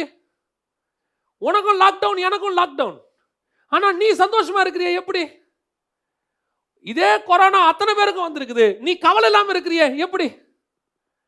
எனக்கும் 2 பிள்ளை உனக்கும் 2 பிள்ளை, ஆனா நீங்க எல்லாம் சந்தோஷமா வெளியே போறீங்க வரீங்க, இது எப்படி? உனக்கு தெரியணும், நானே அப்பம், நானே சாட்சி. என்னை பார்க்கிறவன் இயேசுகிட்ட ஓடி வரணும். ஆண்டவன் மாரை ரட்சிக்கப்பட என்ன செய்ய வேண்டும்? நானே ஓடுறவனா இருக்கக்கூடாது. 10 வருஷம் ஆனாலும் 15 வருஷம் ஆனாலும் என் ஆவிக்குரிய வாழ்க்கை ஊழியக்காரன் பின்னாடி ஓடுறது, தீர்க்கதரிசிக்கு பின்னாடி ஓடுறது, என்ன பண்ண போற ஆண்டவரன் முழங்கால் போட்டு அழுகிறவனா இருக்கக்கூடாது. அழுகிறவர்கள் என்னிடத்துல வந்து நான் ரட்சிக்கப்பட என்ன செய்ய வேண்டும் ஆண்டவன் மாறேன்னு கேட்கிற இடத்துக்கு நீ நானும் வந்துடணும். அதுக்கு நீ ஊழியக்காரன் தான் ஆகணும்னு அவசியமே இல்லை. உன் ஆபீஸ்ல நீ தான் அந்த அப்பம், உங்க வீட்டில் நீங்க தான் அந்த அப்பம். உங்க அக்கா தங்கச்சிக்கு நடுவில் கர்த்தர் உன்னை ஒரு அப்பமாக வைத்திருக்கிறார். இந்த அப்பத்தை பார்க்கிறவர்கள் கேட்கணும், உன் முகத்துல ஒரு சந்தோஷம் இருக்கு, உன் முகத்துல ஒரு சமாதானம் இருக்கு, இது எங்கிருந்து வந்தது? அப்பதான் நீ சாட்சி சொல்ல முடியும். நீயே போய் அவங்க கிட்ட என்ன செய்யற? ரட்சிக்கப்படாத அக்கா தங்கச்சிக்கிட்ட போய் உன் குறைய சொல்லிக்கிட்டு உட்காந்துருக்க. ரட்சிக்கப்படாத அண்ணன் தம்பிக்கிட்ட போய் உன் பிரச்சனையை பேசிக்கிட்டு இருக்கிற. ரட்சிக்கப்படாத ஃப்ரெண்ட்ஸுக்கிட்ட போய் உன் பிரச்சனையை சொல்லிட்டு இருக்க. அவன் என்ன தெரியுமா நினைக்கிறான்?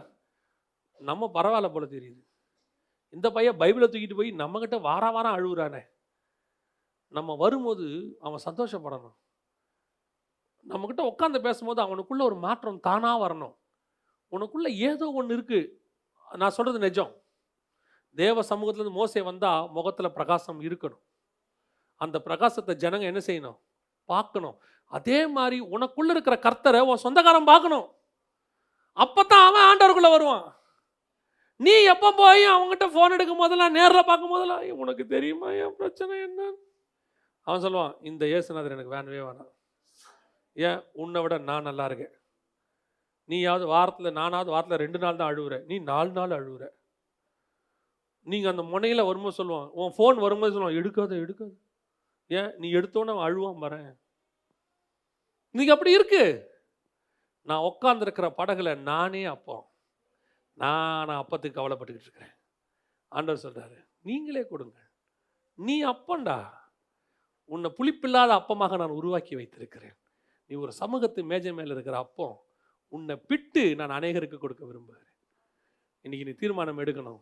இனி கர்த்தரிடத்துல நான் அப்பத்துக்கு போகிறதில்லை, என்னிடத்துல அநேகர் வந்து கர்த்தருடைய அப்பத்தை பெற்றுக்கொள்வார்கள். என்ன பார்க்குறவங்க கர்த்தருடைய சந்தோஷத்தை பார்க்கணும். என்ன பார்க்குறவங்க கர்த்தருடைய ரட்சிப்பை பார்க்கணும். அதுக்கு நீங்க என்னவா மாறணும்? ஃபர்ஸ்ட் இம்மைக்குரியதை யோசிக்காம ஆழமான சத்தியத்துக்குள்ள போகணும்.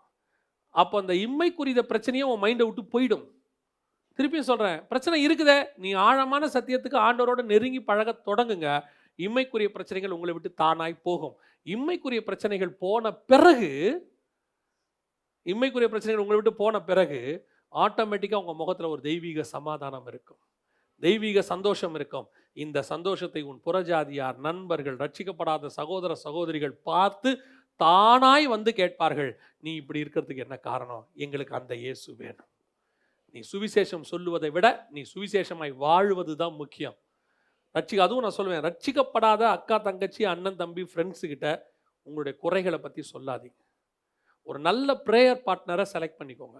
அவங்களும் நல்ல ஆண்டவருக்குள்ளே வந்தவங்களாக இருக்கணும். அவங்களோட மட்டும் ஷேர் பண்ணுங்க.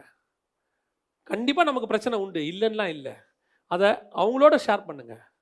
ரட்சிக்கப்படாதவங்க, ஆண்டவர்கிட்ட அறியாதவங்ககிட்ட சொல்லவே நீங்கள் மறைமுகமாக அவர்கள் ரட்சிப்புக்கு தடையாக இருக்கிறீர்கள். மறைமுகமாக அவர்கள் நரகத்துக்கு போவதற்கு நீங்கள் காரணமாக இருக்கிறீர்கள். எல்லாருக்கும் பிரச்சனை இருக்கு. அதுக்கு நீங்கள் யாரை செலக்ட் பண்ணணும்? நல்ல ஒரு ஸ்பிரிச்சுவல் பார்ட்னரை என்ன செய்யணும்? செலக்ட் பண்ணி 2 பேரும் சேர்ந்து ஜெபம் பண்ணணும். 2 பேரும் ஒருத்தர் ஷேர் பண்ணிக்கணும். அவங்க பிரச்சனைக்கு நீங்கள் ஜெபம் பண்ணுங்க, உங்கள் பிரச்சனைக்கு அவங்க ஜெபம் பண்ணுவாங்க. ஒரு நாள் 2 பிரச்சனையும் சால்வ் ஆகும். ஆனால் ரட்சிக்கப்படாத உன் சொந்தக்காரர்கள் உன்னை பார்த்து இந்த சந்தோஷம் எங்கிருந்து வந்ததுன்னு கேட்பாங்க. காரணம், அந்த படகில் இருக்கிற நீயே ஒரு அப்பம். அல்லேலூயா. கடைசியாக ஒரு கருத்தை நான் சொல்லிட்டு முடிக்கிறேன். வாசிங்க அந்த 8ஆம் அதிகாரம், மார்க் எழுதின சுவிசேஷம் 8ஆம் அதிகாரம் 14வது வசனம் வாசிங்க. சீஷர்கள் அப்பங்களை கொண்டு வர மறந்து போனார்கள். படவிலே அவர்களிடத்தில் ஒரு அப்பம் மாத்திரம் இருந்தது. இப்போ நல்லா கவனிங்க. முதல்ல உலக பிரகாரமான அப்பத்துக்கு கவலைப்பட்டாங்க, இது ஃபர்ஸ்ட். 2வது இயேசுநாதர் பரிசேயர் சதுசேயருங்கிற அப்பத்தை குறித்து சொல்றார், புளித்தமாவை குறித்து, இது 2வது. 3வது சீஷர்களே என்னவா இருக்கிறாங்க?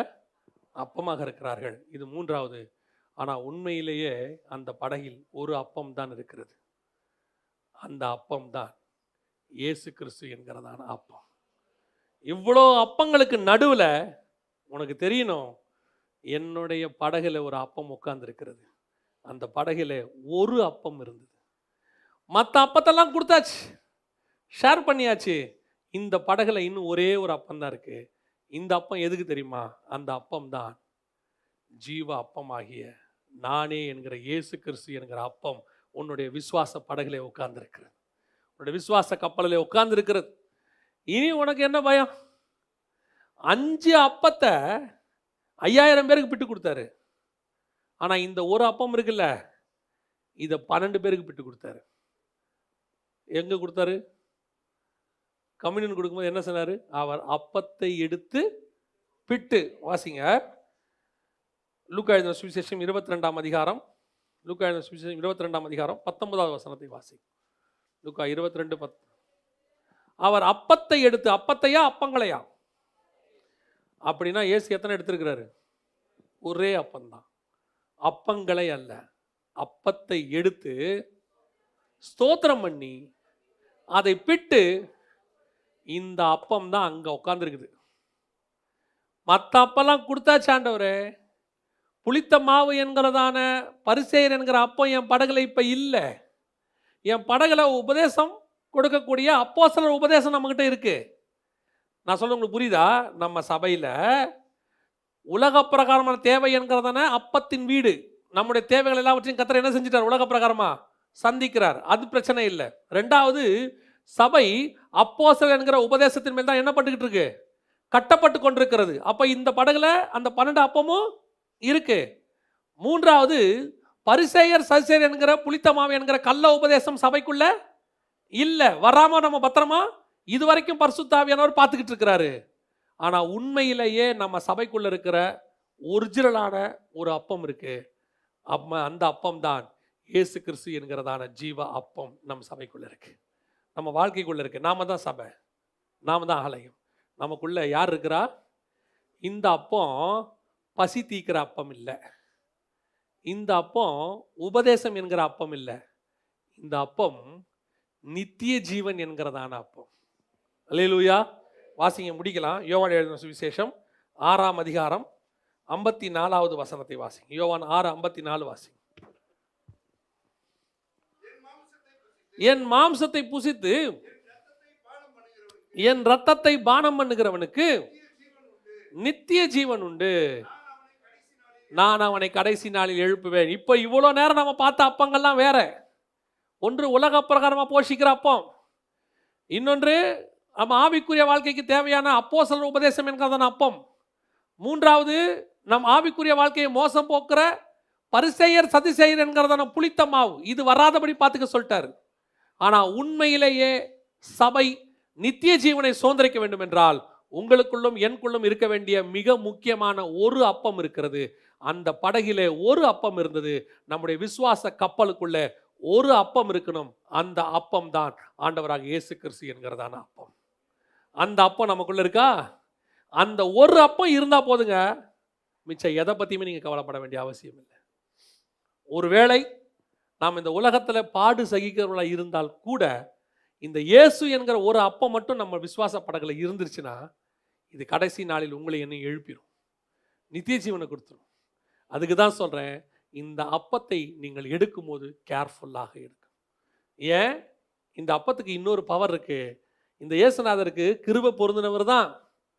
இந்த இயேசுநாதர் மன்றாடுறவர் தான், பாவத்தை மன்னிக்கிறவர் தான், பிதா கிட்ட நமக்காக பரிந்து பேசுகிறவர் தான். ஆனால் இந்த இயேசுநாதருக்கு இன்னொரு சுபாவமும் உண்டு.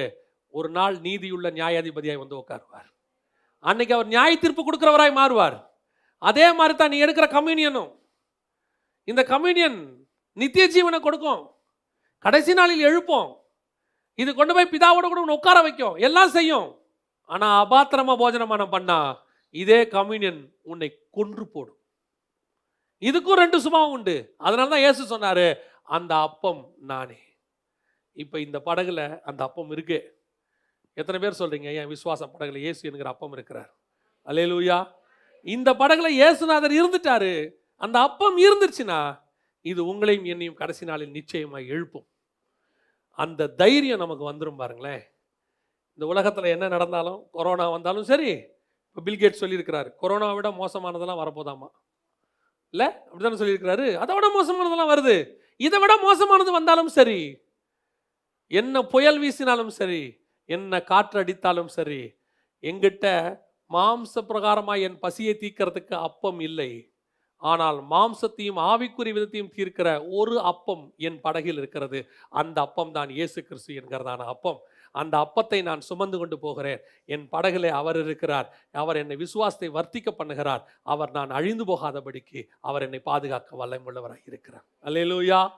நம்முடைய சபைக்குள்ள, நம்முடைய பேழைக்குள்ள 2 அப்பம் இருக்கு. ஒன்று இயேசு என்கிற அப்பம், இன்னொன்று அப்போஸ்தலர் என்கிற உபதேசம் அப்பம். இந்த அப்போஸ்தலர் உபதேசத்தை நீங்கள் ஸ்ட்ராங்காக படிங்க. ஒருவேளை நாங்கள் கொடுக்குற சத்தியங்கள் கொஞ்சம் ஸ்ட்ராங்காக நீங்கள் நினைக்கலாம், ரொம்ப கடினமாக இருக்குது, அங்கெல்லாம் ரொம்ப லகுவாக பேசுகிறாங்க. இது சத்தியம். சத்தியம் அப்படி தான் இருக்கும்.